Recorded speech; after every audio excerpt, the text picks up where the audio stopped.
جو سر پہ رکھنے کو مل جائے نال پاک حضور تو پھر کہیں گے کہ ہاں تاجدار ہم بھی. زاویہ آستانہ عالیہ قادریہ امجھر شریف کی اجارہ داری ہے. حضرات ابھی آپ نے حضرت نقیب اہل سنت سے قاری مجیب الرحمن قادری صاحب قبلہ سے بارگاہ رسالت میں ممیز و ممتاز اشعار سماعت کیے. اس سے پہلے آپ نے جیلانی سرکار اور فیض رضا فیض قیادی کی بارگاہ رسالت میں بارگاہ غوثیت میں خراج عقیدت سماعت کیا.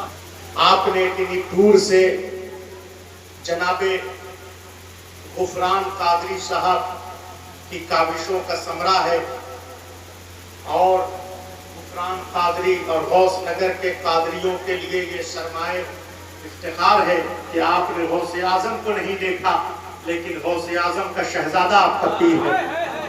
آپ نے اشتیاق محبت میں شہزادہ غوث اعظم کو بلایا ہے. اتنی دور سے آپ نے بلایا ہے تو ہم گوش ہو کر تقریر سماعت کیجئے. اس کے بعد سیدنا امام دین و ملت کی آمد ہوگی, ان سے دعاؤں کا ثمرہ لے کر تب آپ حضرات جائیں گے انشاءاللہ. اس سے پہلے راہ فرار اختیار کرنا گرما نصیبی. حضرات فقیر اور بھیکاری میں بہت فرق ہوتا ہے. آج کل سڑک پر بھیک مانگنے والے شخص کو بھی ہم لوگ کہہ دیتے ہیں وہ دیکھیے فقیر جا رہا, لیکن فقیر اور بھیکاری میں زمین آسمان کا فرق ہے. جسے زمانہ ٹھکرا دے اسے بھیکاری کہتے ہیں اور جو زمانے کو ٹھکرا دے اسے فقیر کہتے ہیں. بولنا ذرا زور سے ہاتھ اٹھا کے سبحان اللہ. نعرہ تکبیر, نعرہ رسالت, حضور اظہری سرکار. کیا بات ہے, واہ واہ واہ, سبحان اللہ سبحان اللہ.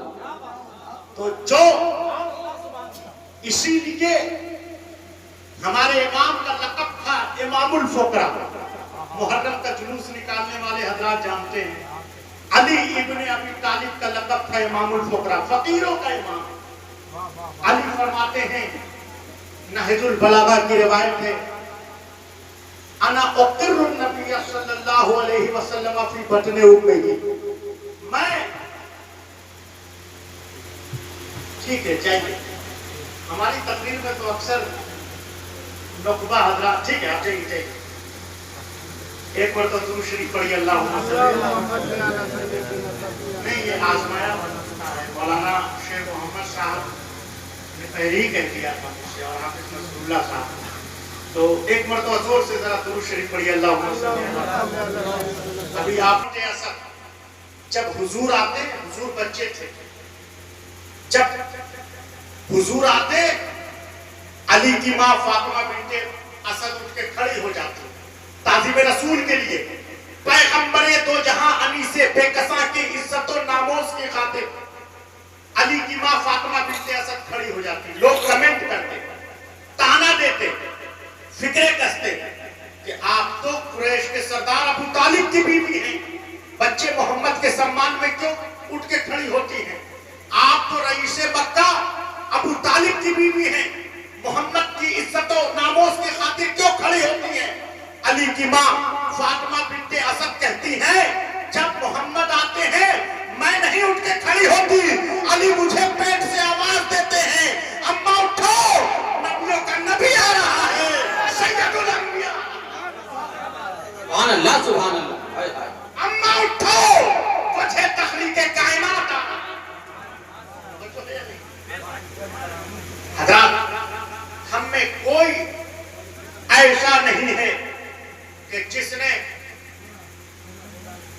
بھائی آپ لوگ تو کتنا نہیں پھیلائیے, یہ ہر جگہ کا معمول ہے. ڈاکٹر اقبال جس نے سارے جہاں سے اچھا ہندوستان ہمارا, اس نے نظم لکھی, تو وہ جب صبح و شام یہ سب حرکات و سکرات اور علامہ شیخ محمد صاحب قبلہ نے جو پیشن گوئی فرمائی اسٹیج پہ آنے سے, یہ سب دیکھ کر اس نے ایک شعر کہا, رہ گئی رسم آزا روح بلالی نہ رہ گئی.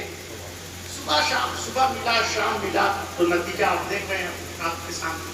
آپ علماء ہیں, عالم ہیں, مفتی ہیں, اپنا آئیڈیل ایسا پیش کیجئے کہ لوگ یہ کہیں کہ جس کا امام ایسا ہے اس کا امام الانبیاء کیسا ہے.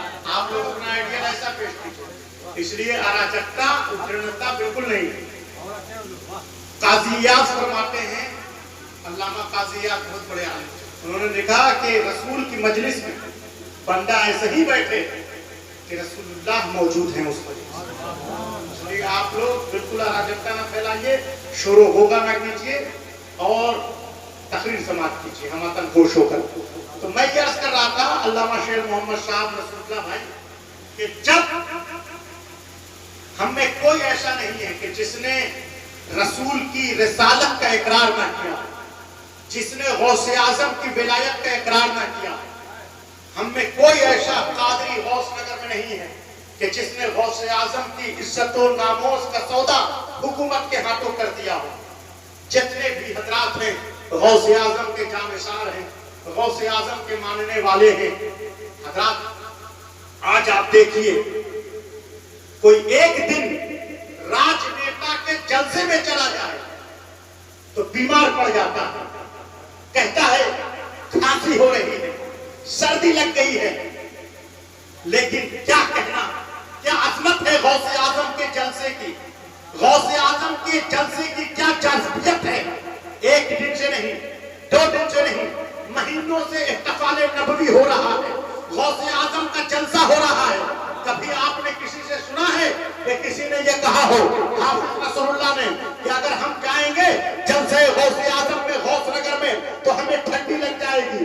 آپ نے کسی سے سنا ہے, کسی سے سنا کہ اگر ہم غوث نگر کے جلسے میں جائیں گے تو ہمیں جو ہے گرمی لگ جائے گی, بارش کا موسم ہے, برسات کا موسم ہے, ہم بھیگ جائیں گے. نہ کسی نے موسم کا شکوہ کیا, نہ کسی نے موسم خراب ہونے کا کیا. کیا ہمیں جلسے میں آنے پر کھانا ملتا ہے, کیا ہمیں پیسے ملتے ہیں, کیا ہمیں کوئی معاوضہ ملتا ہے؟ ایسا نہیں ہے. اس کے باوجود چشم فلک حیرت کی نگاہ سے دیکھ رہی ہے. آج امام ملت کو دیکھنے کے لیے قادریوں کا چم غفیر, غوث اعظم کے ماننے والوں کا ٹھاٹھے مارتا ہوا یہ مجمع اس میدان میں موجود ہے.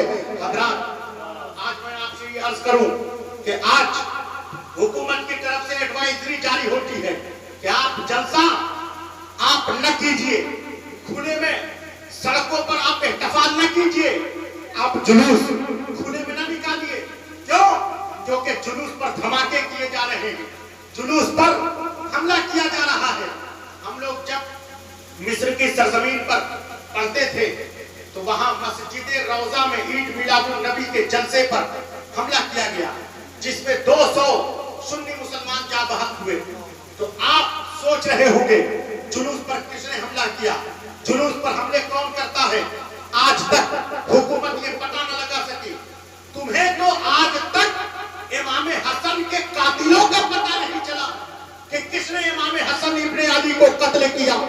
لیکن آج ہم آج کے بھی قاتل کو پہچانتے ہیں اور 1400 سال پہلے کے بھی قاتل کو پہچانتے ہیں. اگر تم گھر جانا تو افسردہ ہو کر گھر نہیں جانا. یہ آہو فضا کا وقت نہیں ہے, یہ فخر کا وقت ہے.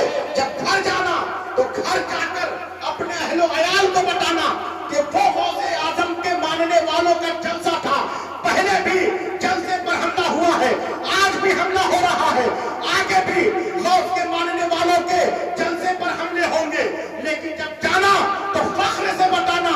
حضرات ہم اگر بھگوڑوں کے مرید ہوتے تو ہم غوث اعظم کے میلاد کو چھوڑ کر بھاگ جاتے. ہم بھگوڑوں کے مرید نہیں ہیں, ہم اس پیرانے پیر شیخ عبد القادر جیلانی کے مرید ہیں کہ جس نے فرمایا ان یدی علی مریدی کالسماء علی الارض, میرا ہاتھ میرے مرید پر ایسا ہی چھایا ہوا ہے جیسے آسمان زمین پر چھایا ہوا ہے. اگر میرا مرید اچھا نہیں ہے تو کیا ہوا, عبد القادر جیلانی تو اچھا ہے. میں اپنے مریدین کی اپنے رب کی بارگاہ میں شفاعت کرواؤں گا حتی ینطلق بکم الی الجنہ, یہاں تک کہ میں اور میرا مرید جنت میں چلا جائے. آج حکومت ایڈوائزری جاری کرتی ہے, آج حکومت میں بیٹھے ہوئے لوگ مشورے دیتے ہیں کہ آپ اللہ اللہ کرنا ہے, آپ گھروں میں بیٹھ کر اللہ اللہ کیجئے. آپ کو جلسہ کرنا ہے,